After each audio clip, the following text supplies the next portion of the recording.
I'm Jen Taylor Skinner, and this is the Electorette. On this episode, I talk with Debra Rodman. Debra Rodman is currently the Democratic member of the Virginia House of Delegates, a seat she won in 2017, and it was her first time running for office. And she was moved, of course, to run for office after the Trump election, like so many women I've talked to. And now she's running for the Senate in Virginia. And if you've been following the down-ballot races, you know that Virginia is one of the most important states in terms of shifting the balance of power to favor Democrats and, of course, to flip the Senate. This is a really important race, and it's happening this year. Debra Rodman's election is on November 5th, 2019. That's in just a few weeks. So I really wanted to talk to Debra before her election. We talk about the state of politics in Virginia, reproductive rights, reducing gun violence. And the thing that I love the most about this interview is that Debra Rodman pulls the curtains off of the process of running for office. And she's also really generous with advice for other women who are considering running for office. So here is my conversation with Debra Rodman. Debra Rodman, welcome to the podcast. Thank you so much for having me. So excited to be here. So you are running for the Senate in Virginia. Congratulations. Thank you. Thank you. But you first ran for the House of Delegates there, and you won against a Republican incumbent. Was that your first race? It was the first race I'd ever run. And it was, what an experience. I'll tell you, I think similar to you, I think you started your podcast after the Trump election. Yep. And there were many of us, after the Trump election who ended up at the march like I did, and then also started meeting with other people to sort of say, what are we going to do next? And here in Virginia, I ended up, in a room with a group of people. We were sort of meeting on a regular basis. And in Virginia, we have elections every year. And at one point, somebody in the room said, well, these are our goals. We're going to do this. But who here wants to run for office? And I remembered raising my hand. And there were a bunch of guys in the room who also raised their hand. And, I was the only one who followed through. And I was lucky enough to be at a college. I'm at Randolph-Macon College, where we had, well, maybe not so lucky. We had an individual who had run for Congress and won a seat against Eric Cantor. And I actually, the seat that I'm in now is Eric Cantor's old seat. And he ran for office and won. And then my colleague in my department ran as a Democrat against him. So I had witnessed two cycles of these elections, one in which I thought, if this guy can run, anybody can run. And then another cycle where a really brilliant and amazing person ran and didn't win. So I had these examples in front of me, but, never thought it was possible, because running for office has always seemed to me, a very closed system, mostly, rich, older white men who have got connections can run. And what was the silver lining about the Trump election was that people came out of the woodwork and started running for office. And when I decided to run for office, there were already 3 people in the race for the primary. And I wasn't even the favorite. I wasn't even the party favorite, but I just, worked. I met others and won the primary, a 4-way primary. Yeah, and you did that. I was reading about it. You raised a ton of money. I think, right? In comparison to your competitor. Yes. Well, no. My competitor actually, he was a 17-year incumbent. He had polled as the most popular incumbent in the Virginia legislature. So I got dropped like a hot potato because nobody wanted to support me because they didn't think I could win. But I just worked hard, and it wasn't just about me. I mean, this is what happened in Virginia, and then we saw in the rest of the country, is that people in the community came out of the woodwork, and we just had incredible grassroots coalition to knock doors and help me. But you still need the money. And I just worked my tail off, but my opponent still had double the amount of money than me, and I still won by only 800 votes, but I won. Wow. So, I think you told me this before, but you just reminded me that you were sitting in Eric Cantor's seat. Like, what happened to him? I just think that's amazing. I remember him. I remember his glasses. I remember him on television. Where is he now? Probably in DC lobbying, making tons of money. We don't really see him around here anymore. What was missed, I think, at least for me, that election in 2017, the House of Delegates, there was a wave election. And I think it was something like 15 Republican seats were flipped or something like that. Yes, 15 Democrats, won in this beautiful blue wave in 2017 in Virginia.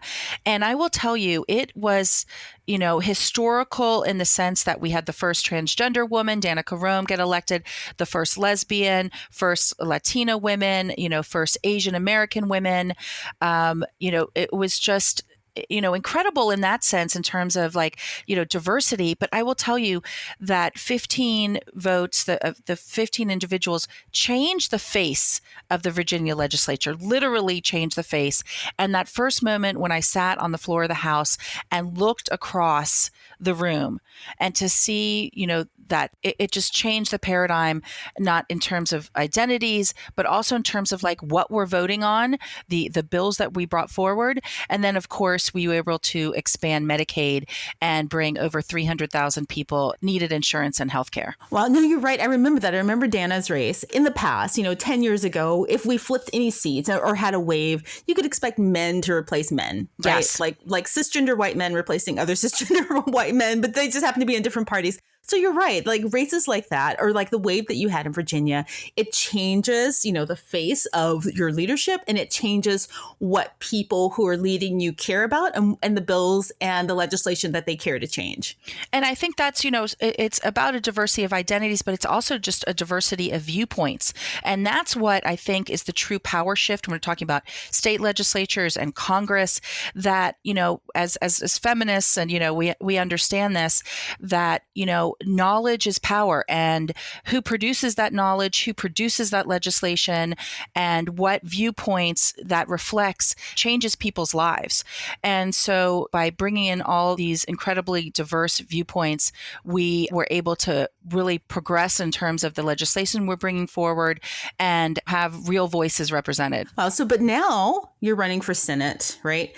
And did you have a whole new set of fears moving from the House of Delegates to the Senate? Oh, yes. I mean, we as women running, it is such a struggle. When I first decided to run, that was a key sort of fear of mine, is to, put myself out there and to be vulnerable. And as women, we know that we're critiqued more in terms of what we wear and what we say and what we look like.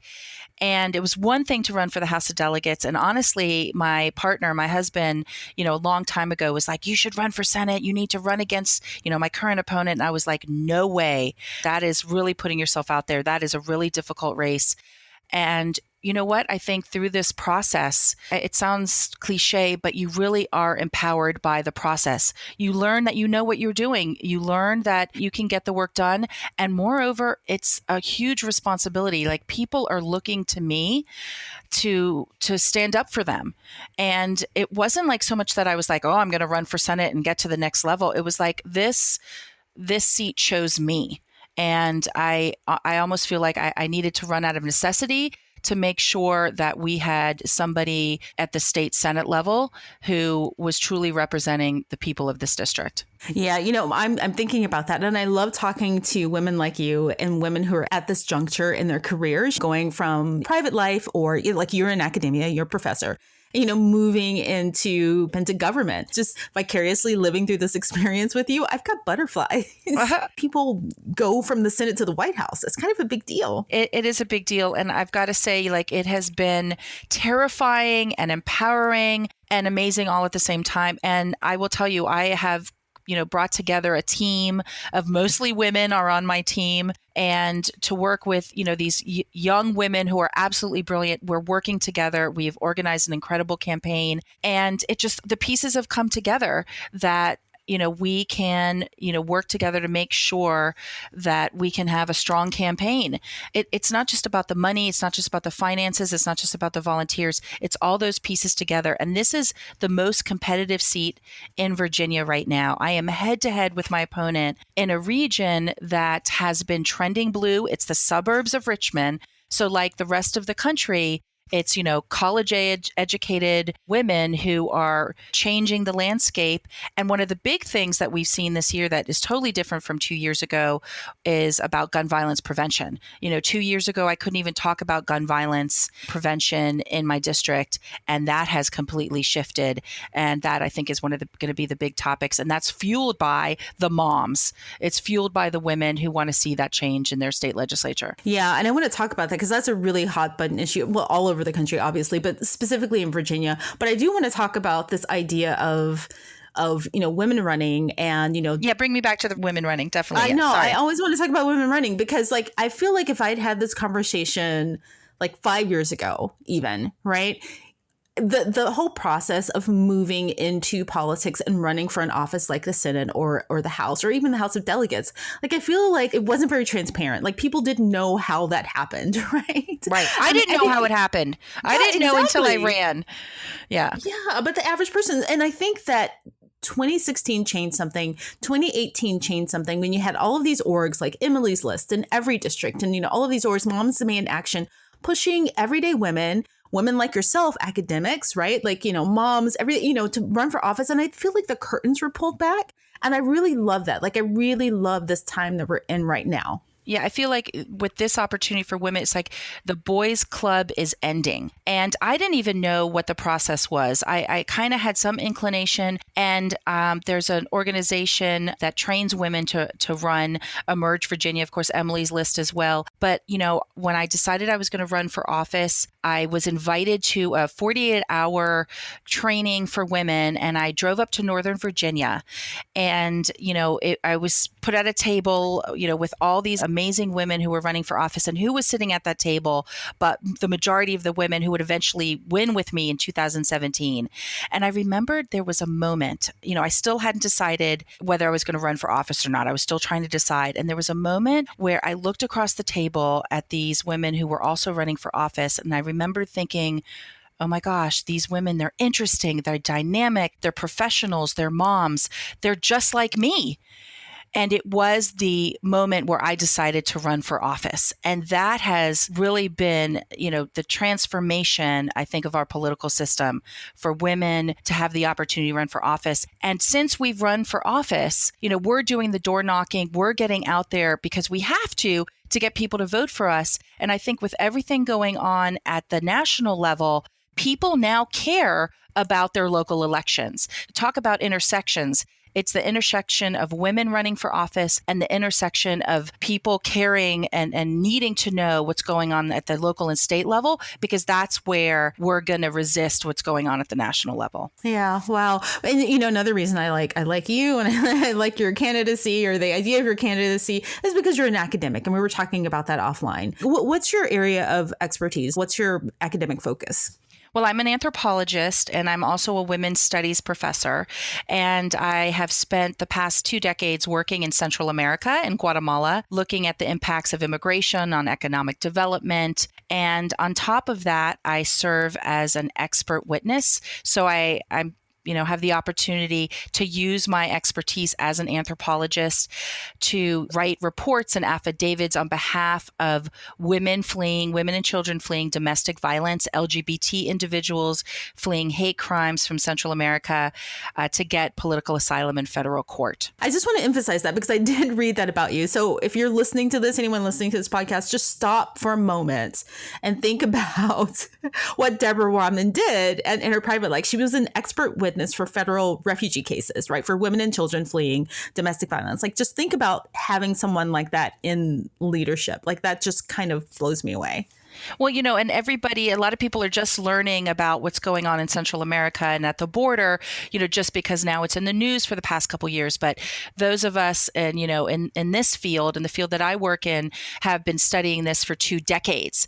And to have that holistic perspective about those dynamics and what's going on with, immigrant and refugee populations, it just is, in our changing demographics in our country, I'm just so blessed to be able to bring that knowledge to the state legislature.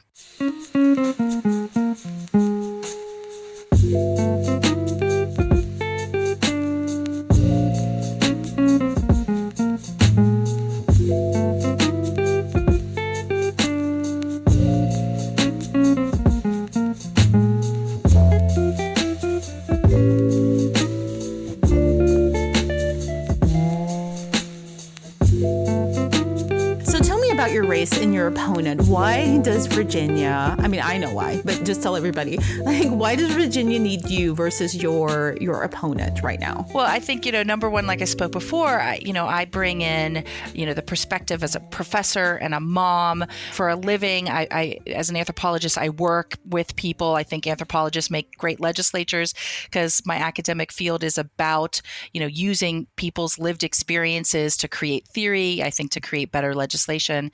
But, like I mentioned before, I felt like I was really pulled into this race because my opponent is just a real dangerous record. She's an OBGYN, just wait for it, who does not support women's reproductive access. She also has an A rating from the NRA. And she, for a long time, opposed Medicaid expansion, which with this great blue wave, that's what was at last, after years and years of fighting this battle, we were able to give access of healthcare to hundreds of thousands of people in Virginia. So we couldn't be more different. And I think the voters in this district, they have a real choice between the two of us. Yeah, I'm stuck on that OBGYN who doesn't support, reproductive right. I don't even know how you draw that line logically. I just don't. Does she talk about that openly? No. And, I could, spend my time going in circles trying to figure out people's motivations and why they do what they do. I can't really wrap my head around it. She also tried to pull legislation, tried to pull money out of our budget, the Virginia state budget, to remove the access to LARCs, which are long-acting reversible contraception. It was a pilot program. It is a pilot program for low-income women to have access to LARCs. And she tried to pull that money. She did, pull that money from the budget. Yeah. Yeah. Okay. Well, I hope you win. Well, but it's interesting you say that because what's so difficult, I ran in 2017 and you're going to love this. The man I beat 2 years ago was a physician.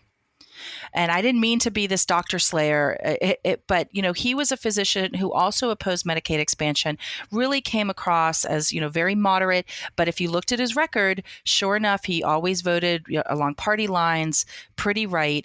And again, I'm running against somebody who really tries to carry herself as a moderate. And it's, again, the difficult task to maybe not so difficult now, but the task to let people know what the record is, and so that they can make an informed choice when they're voting.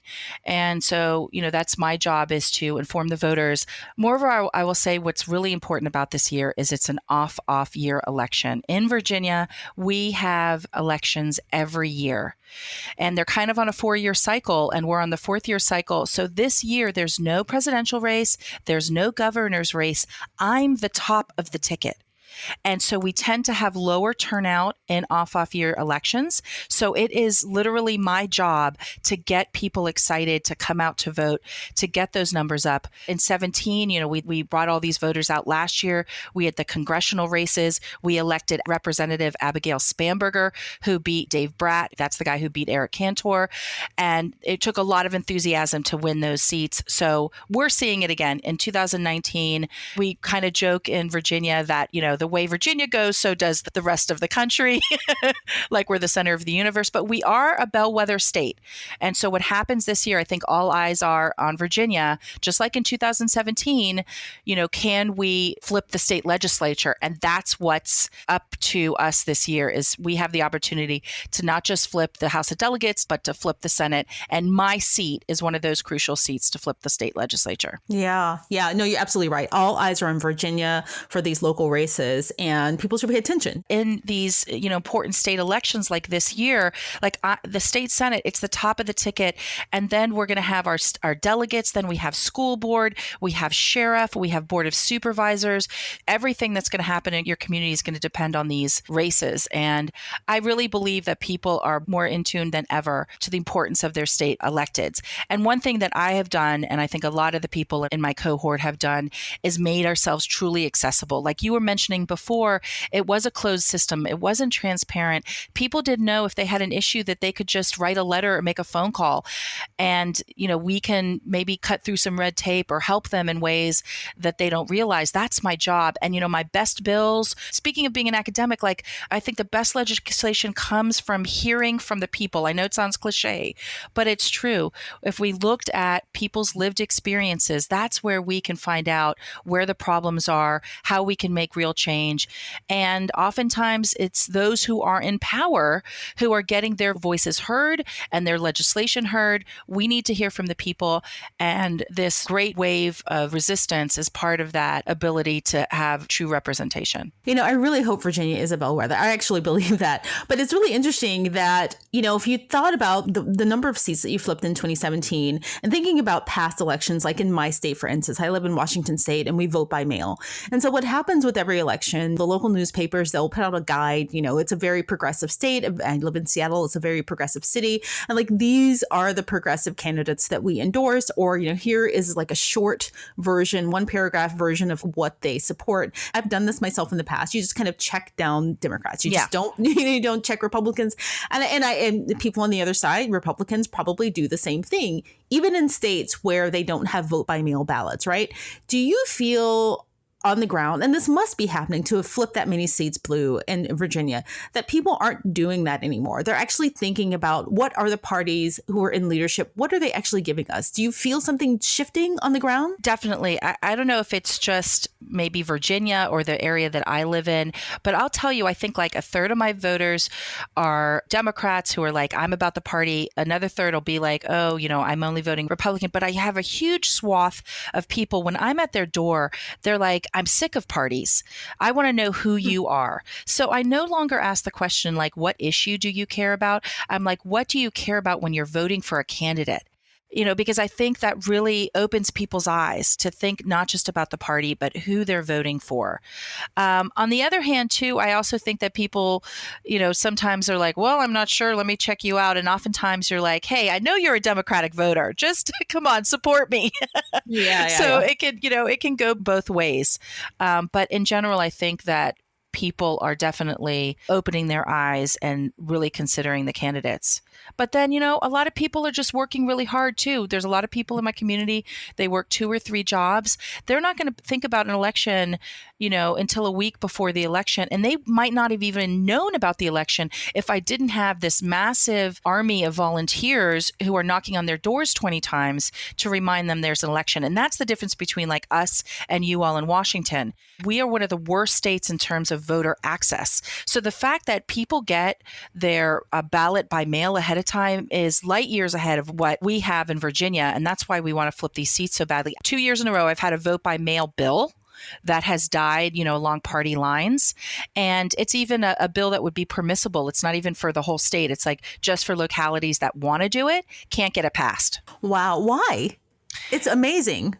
But it is because I truly believe that if we have better voter access, true voter access in Virginia, then we would see more Democratic wins. They make it very difficult for people to vote in Virginia. And that's why we're trying to flip these seats. Right, because that's their thing, like making it harder for people to vote. Well, a lot of people think vote by mail is, oh, you're mailing it back. The biggest piece of it is just getting the information into somebody's hands with the ballot. It blows my mind. We have to create, it's like our local Democratic Party has to raise the money to print out sample ballots. And then, mailing it costs money, or getting it into people's hands right when they're walking in to vote. That's just not good voter access. I mean, so the way that it works in my state, and I grew up in the South. I grew up in Tennessee. I went to college in Ohio, and now I live on the West Coast, obviously. So I've done voting in lots of different ways, right? And this is by far the easiest, right? Like if I had to, pick up my kid from school and then like rush to go to some ballot place, like it would be really, really hard. Yeah. Right. And I couldn't imagine, people who are working multiple jobs and, single parents, or our voting system is very ableist too. It's nice having that ballot come to you weeks before. You can just fill it in and you don't have to pay for, this is something that's new for us. You don't even have to pay for postage. Wow. That's incredible. And you know what? You hit the nail on the head in terms of that voter access. When I go to the polls in my wealthier neighborhoods, people are strolling in all day long. It's like there's, there's peak time in the morning and the evening, but like it's just pretty steady because they have jobs that they can leave and come and go. And then I'll tell you, in my working class neighborhoods, it is, filled in the morning and filled at night.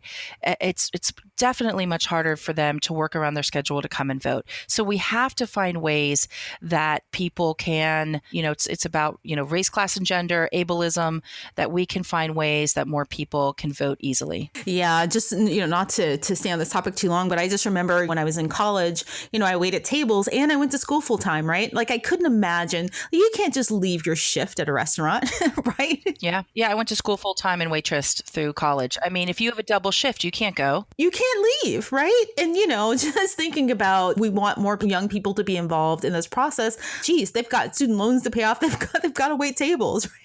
And you know what, speaking of young people, what we've seen this year, which I didn't see in years past, is an incredible outpouring of high schoolers and college students who are volunteering on our campaign. I don't know what has happened, but we had over 150 high school volunteers knocking thousands of doors this summer. It was amazing. And I'm feeling very hopeful and really excited about our future, because in the past I've seen a lot of apathy, and this year the students were just rocking and rolling and really involved. So there's good news out there. I love that.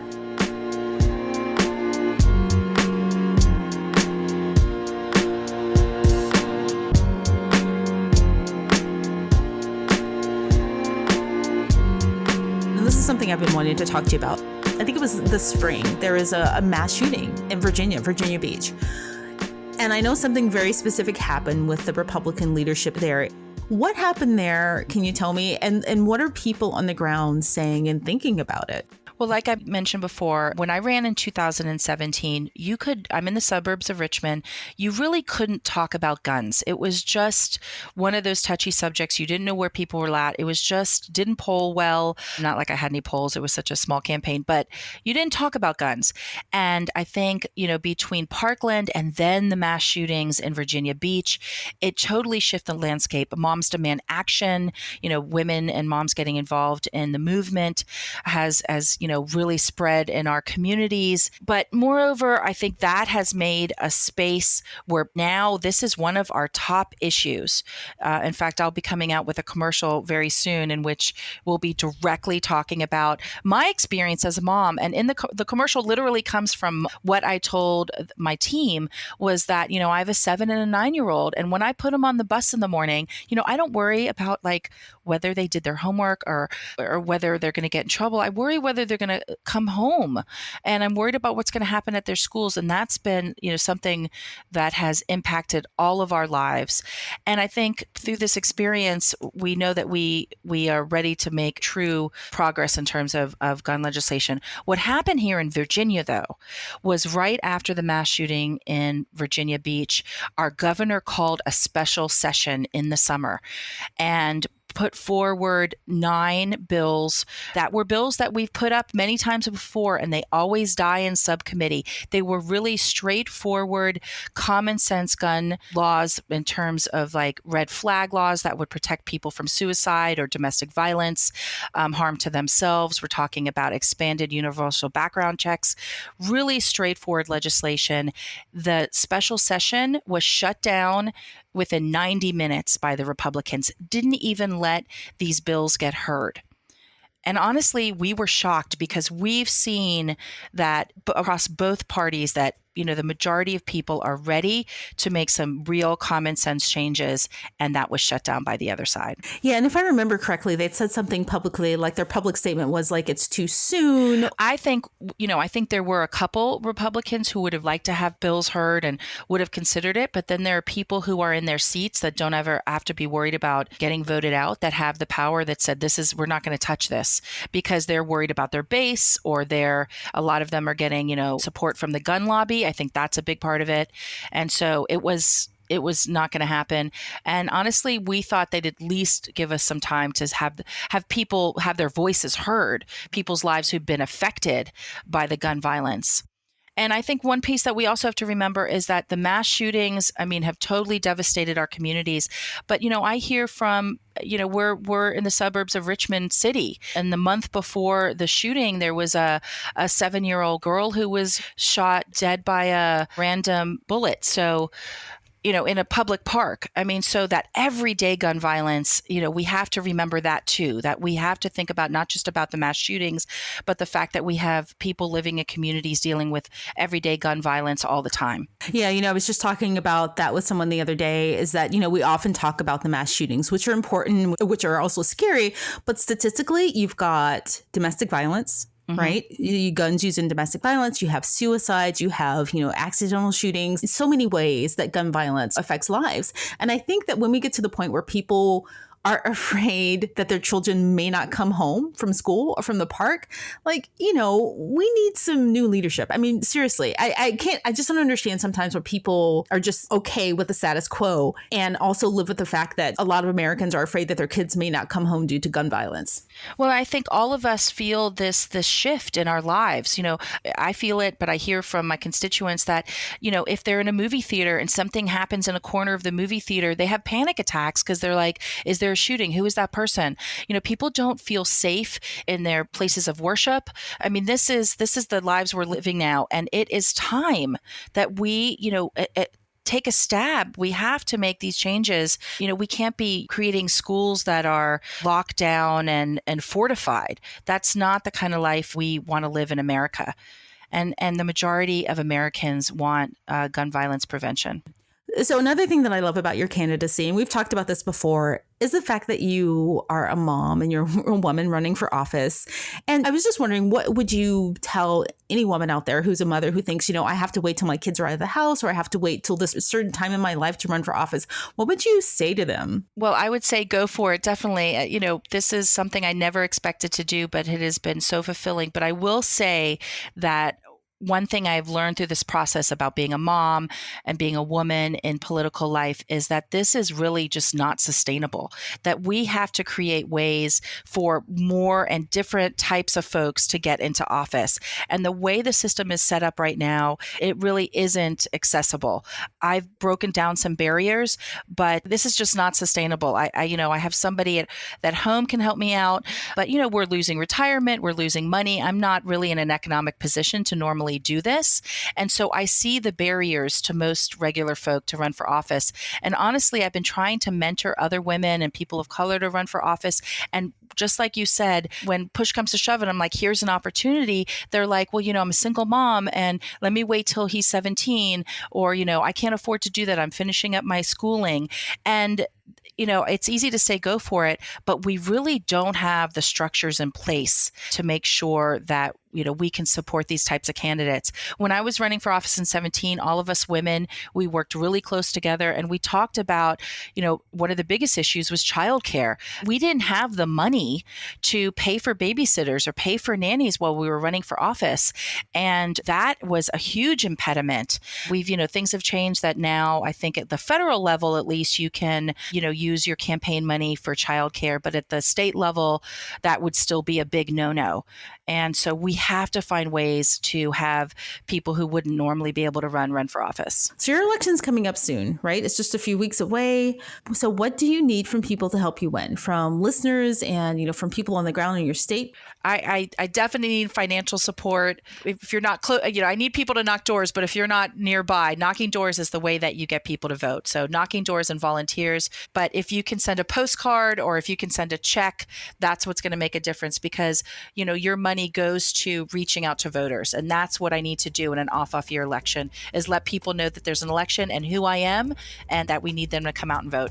Well, Debra Rodman, thank you so much for everything you've done, the sacrifices you've made to run for office, and I wish you well, and I will support you in any way I can. So, good luck to you, and thank you. No, thank you so much. And a podcast like this, Women's Voices, you've filled a niche that is going to, change people's lives. So I really appreciate you giving me the time to speak to you today.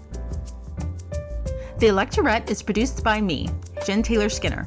In fact, everything about The Electorette is independently produced and managed, from the recording to the audio production, graphics, and social media. I do it all. And I'm not bragging. I have a small budget, and it's a labor of love for me. Please consider supporting the Electorette on Patreon. Go to patreon.com/Electorette. That's patreon.com/Electorette. Also, stay tuned because I'll be back next week with an all-new episode. Thank you so much again for listening, and thank you so much for your support.